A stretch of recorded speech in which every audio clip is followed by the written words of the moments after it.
Hola compañeros, a continuación les va a ser presentada la exposición cerámica griega elaborada y presentada por mí y por mi compañera Ariana Carmona. Mi nombre es Karina Díaz. A continuación les cedo la palabra a Ariana.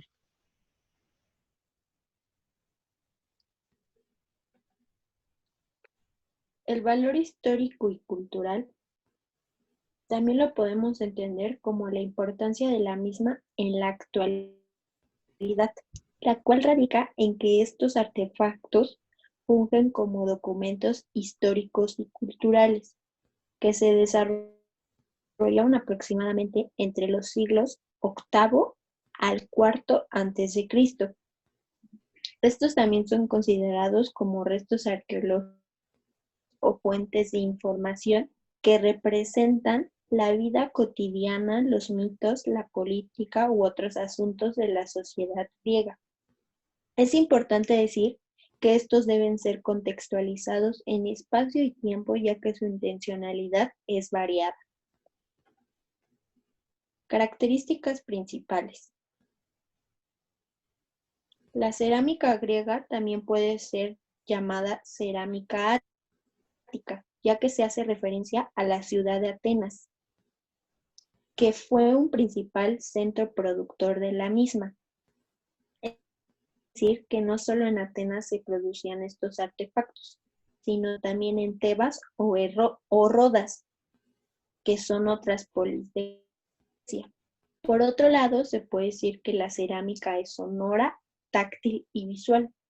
Como se puede ver en la imagen de la derecha, círculo rojo, hay una inscripción la cual debía ser leída, palpada, ya que se trataba de una técnica de relieve, y debía ser vista debido a la representación iconográfica.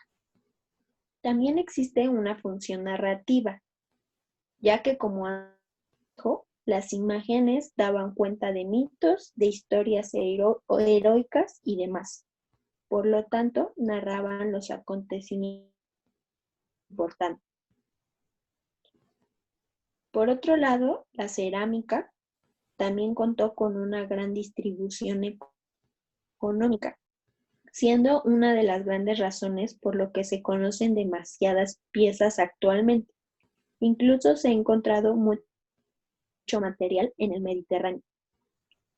Otro elemento importante en la cerámica es la ausencia de espacio y tiempo, pues las representaciones normalmente son solo figuras de cuerpos humanos o artefactos sin ningún indicio del lugar donde se desarrollaba la escena, ya sea dentro de la casa o en el espacio público como el ágora. En cuanto al tiempo, pocas veces se visualiza si se trata de una escena en la noche o en algún momento del día. Como última característica, se puede mencionar la exactitud de la fecha en que se realizó, ya que los alfareros y pintores insistían en dejar cuenta de su creación debido a su vocación u orgullo como personas artesanas.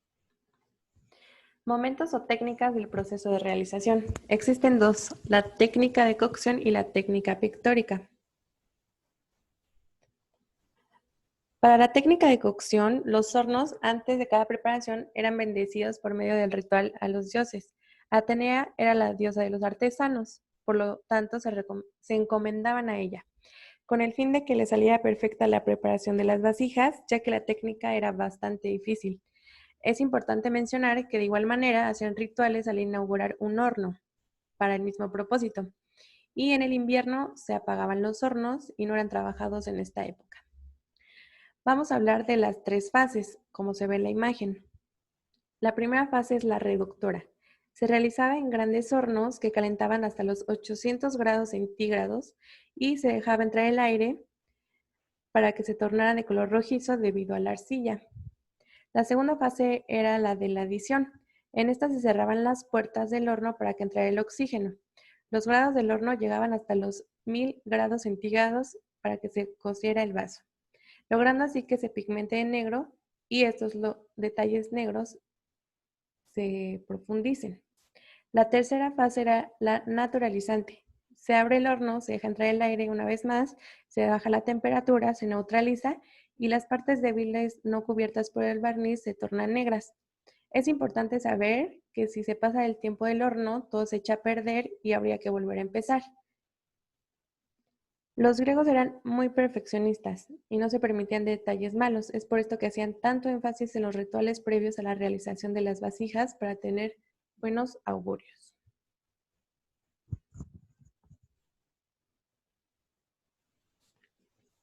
En cuanto a la técnica pictórica, se desarrolló a partir de distintos estilos, siendo el estilo geométrico el primero. Este puede ser visualizado en la primera imagen, en la gran ánfora de Dipilón, la cual principalmente está compuesta por figuras geométricas, pocas figuras humanas, normalmente siendo grecas, como se ve en la imagen. Por otro lado, se encuentra el estilo orientalizante, donde las figuras de panteras o esfinges eran comunes debido a la influencia del oriente. Después sigue el estilo de figuras negras y rojas, siendo los estilos más conocidos e influenciables de este. Por un lado, figuras negras contenía los cuerpos en tonalidad oscura y el fondo blanco, o más bien rojizo. Con figuras rojas ocurría distinto. Los cuerpos humanos tenían tonalidades rojas o claras y el fondo totalmente negro. Por último, se encuentra el estilo ático de figuras blancas, teniendo como representación la primera imagen del lado de... Normalmente, estas eran solo utilizadas para rituales funestos. La tipología. Hay 5 grupos de uso. Se usaban para ritos, para la casa, para almacenar, para beber, para el servicio de la mesa y para servir líquidos. Aquí podemos ver en las imágenes los tipos.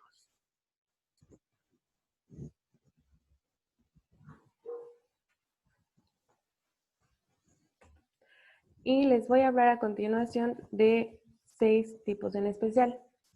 La hidra trasladaba agua y en ella tenía una boca pequeña que llevaba un tapón. También existen los cántaros, copas grandes con 2 asas utilizadas para beber vino en los banquetes. El onque, jarra de agua o vino, tiene su boca de trébol en donde se depositaba el agua de la hidra. También existen los léquitos, tapa de madera para esencias, perfumes ligados a los entierros fúnebres. También las muy famosas ánforas. Lo más habitual era que albergaran líquidos como el vino, el agua y el aceite. Tenían boca ancha y panza alargada. Crátera. Cuello más ancho que la base. Es un recipiente de mesa tipo sopero para servir. Alfareros y pintores. Debe saberse que no se tiene mucha información acerca de los pintores de estas vasijas debido a la temporalidad. Se mencionarán algunos de ellos con detalles importantes que los representan en el arte de la cerámica. El primero que hablaremos es de Polígnoto. Ejerció alrededor del siglo 420 a 450 a.C. y es nativo de Tasos y fue adoptado por atenienses. Es considerado uno de los mejores pintores de cerámica del estilo de figuras rojas y pintó principalmente vasos de gran tamaño como estamos, cráteras, hidras y ánforas de cuello, así como ánforas de nola y pélices. El siguiente pintor es Exequías. Estuvo activo alrededor del siglo 545 a.C. y 530 a.C. Trabajó principalmente en la técnica negrofigura y Exequías era considerado por los historiadores del arte como un visionario artístico. Hizo uso de la incisión magistral y psicológicamente también hizo composiciones sensibles que lo marcan como uno de los más grandes de todos los pintores de vasos áticos. El siguiente pintor fue Amasis, activo alrededor del siglo 550 a 510 a.C., en Atenas. Pintor griego originario de Egipto, quien utilizó la técnica negrofigura. El pintor Amasis es reconocido como el primero en mostrar escenas no específicas de las interacciones entre los dioses, especialmente Dionisio y los jergistas, que por cierto los pintó más de 20 veces. Sus contribuciones más importantes a la herencia negrofigura pintura se revela en sus temas de dioses inmortales. y en muchas de sus escenas de género. Por último tenemos a Critias. Él es originario de Atenas y floreció en torno al siglo 550 a.C. al 580 a.C. Él realizó en la gran cratera con volturas una vasija conocida como el vaso François, que yo creo que es el más famoso en el mundo. Y este actualmente se encuentra en el Museo Arqueológico de Florencia, donde empleó la técnica de las figuras negras con gran minuciosidad y una composición simétrica muy rigurosa. Y también hace pinturas o hizo pinturas mitológicas y heroicas. Y estas son nuestras referencias. Esperamos que les haya gustado mucho nuestra presentación y esperamos verlos pronto.